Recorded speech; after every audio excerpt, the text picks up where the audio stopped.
Hey, Saretsky here. Welcome back to the show. Lots to touch on this week. I want to, before we head into the Bank of Canada's rate hike announcement on September the 6th. So I want to get into that, but I also have to preface it because we've been talking a lot about immigration on this channel. I'd call it an immigration problem.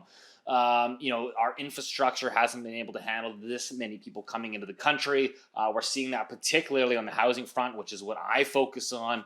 And so we've seen, of course, the federal government starting to panic. The polls aren't looking great. There's a lot of media press talking about these issues. And so we've seen this cabinet shuffle. You got a new immigration minister. You got a new housing minister. Last week we had the immigration minister coming out and saying, okay, you guys may be right. There may have actually been a problem.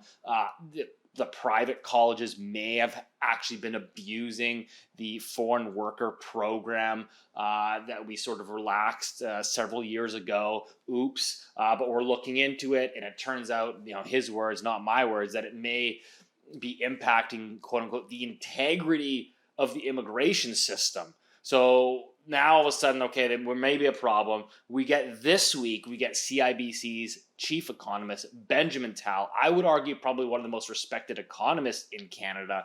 So he puts out a report and says, Stats Canada, the federal agency, has been underreporting non-permanent residents by 1 million people. They've underrecorded by 1 million people, a colossal miss. I mean, this is not a small rounding error. 1 million people, and so Stats Canada actually comes out the same week and says, "You're right, we missed it. We're actually going to update our methodology for counting non-permanent residents, aka foreign students, starting next month." So Stats Canada admits their models are flawed.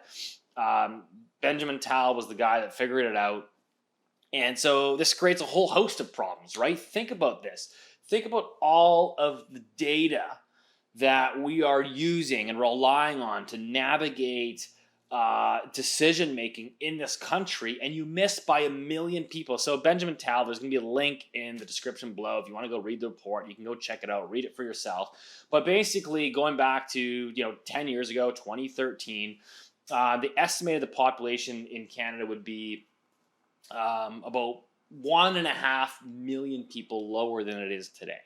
So if you think about it, if you're a city planner, a provincial government, and you're planning, housing starts and how much land you need to rezone and approve for new housing, these projections, again, think about a housing start, right? If you're going to build a condo, I mean, a high-rise tower, start to finish, from plot of land through a rezoning, public hearings, development permit application, building application to construction is like 7 years. So you got to really plan like really far out.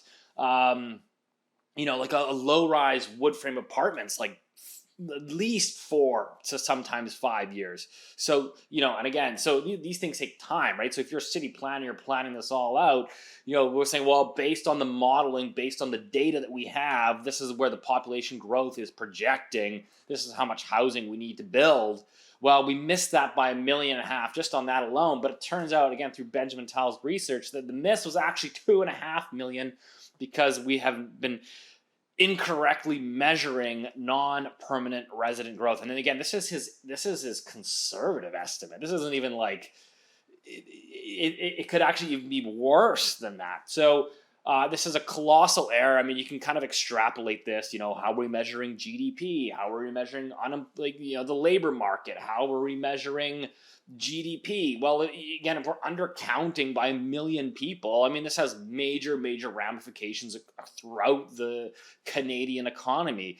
And it is really disgraceful for, I would say, a developed market economy, an advanced economy, to have such horrible statistic agencies and horrible data collection in Canada, that you can have these colossal misses. But this always ultimately comes home to the point, which is like we always have to take the data with a bit of a grain of salt. So that's what's happening on the housing front. Huge miss. Basically the result of poor data. But speaking of poor data, you had Canada's second quarter GDP growth or lack thereof coming in, a decline, 0.2% decline in second quarter GDP on an annualized basis. The estimates from economists was for growth of 1.2%. So all of the economists, they do a poll, they ask for what's the consensus estimate across all these economists. They were expecting 1.2% growth. You got 0.2% decline. The Bank of Canada, their own forecast was for 1.5% growth in Q2. So a 1.7% miss. A colossal miss.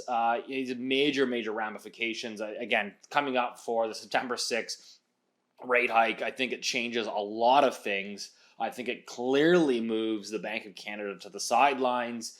And I think as we're moving forward, this is when I talk about like data, the recession is already here. If you look at real GDP per capita, the recession is already here, courtesy of my friend Ben Rabideau and his research.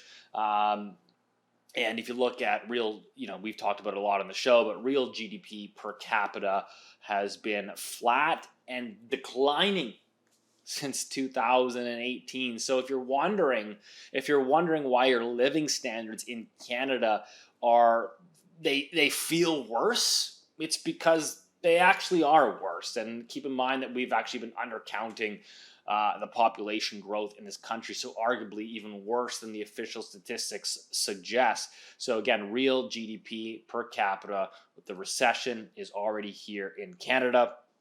And so I think that has some significant implications for the Bank of Canada moving forward. You're starting to see some movement in the bond market. The 5-year bond yield, which ripped higher right over the last month.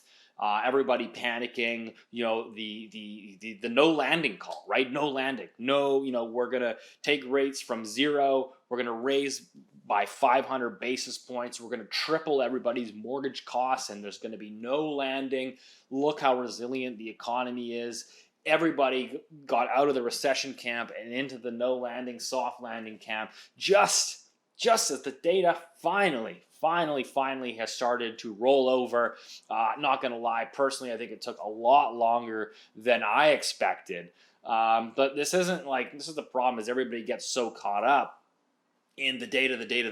But the data is it always lags by nature, because if you think about data, it has to be statistically correct information, which means it has to have already happened for you to then collect that data, more or less. And so I look at it on the housing data, right? I can tell you all the housing data that you guys look at and I look at, it is lagging. It's telling you what's happened. It's telling me about a house sale transaction that happened 4 weeks ago, 6 weeks ago, 8 weeks ago, depending on when it was reported to the real estate board, and then dumped into a data set. So it all lags. It doesn't really tell you where necessarily the market is going. It's kind of telling you what happened, and you have to kind of try to read the tea leaves. And so this is never perfect information, but all this data. That's why we're seeing these massive revisions to job market data, right? For example, in the U.S., okay, we're revising all the job growth lower. It's data is if we're there, these government agencies are doing their best to collect information. A lot of it is dependent on surveys, how many people respond, and so it's not perfect. It is prone to revisions, and so it's not forward looking. And I think people basically got too caught up in the data, but not looking and just saying the simple reality is if you raise interest rates by 500 basis points on a highly indebted economy, global economy, I would argue, that it's obvious things are going to slow down. You just have to it just took a lot longer than people would have expected. And so it'll be interesting to sort of see how the things progress. You guys, I've talked about my views on the housing market, mortgage rates at 6%, stress testing at 8%. That's going to put a lot of pressure on the housing market. I think the back half of this year is going to be a real challenge. Again, your problem remains on the inventory story, but it's not rocket science. A mortgage stress test 8%. It's really going to hurt people's ability to borrow. It's a housing market, particularly in places that are highly leveraged, like BC and Ontario, that are dependent. That they're very sensitive to interest rates because there's a lot of borrowing needed to sustain, prices and demand and growth. And so it's no coincidence this week, and if you caught the news, but BC Premier David Eby, again, regardless of what you think of the guy, tweeting out that he's written letters to Tiff Macklem this week to demand that Tiff Macklem does not raise interest rates any further, that the people of BC are hurting. They're in financial pain. They are hurting. No more rate hikes.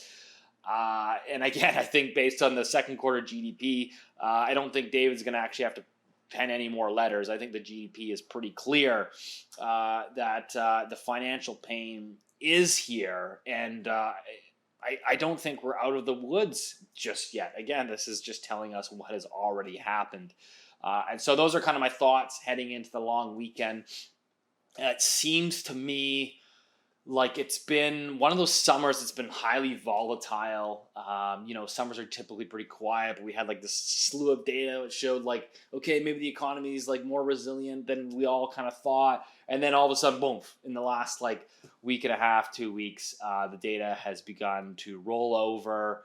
And again, one has to think heading into the back half of this year, given the long and variable legs of monetary policy, that one has to think growth and the economy are going to be challenged in the back half of this year. So very, very important for those looking ahead to the Bank of Canada.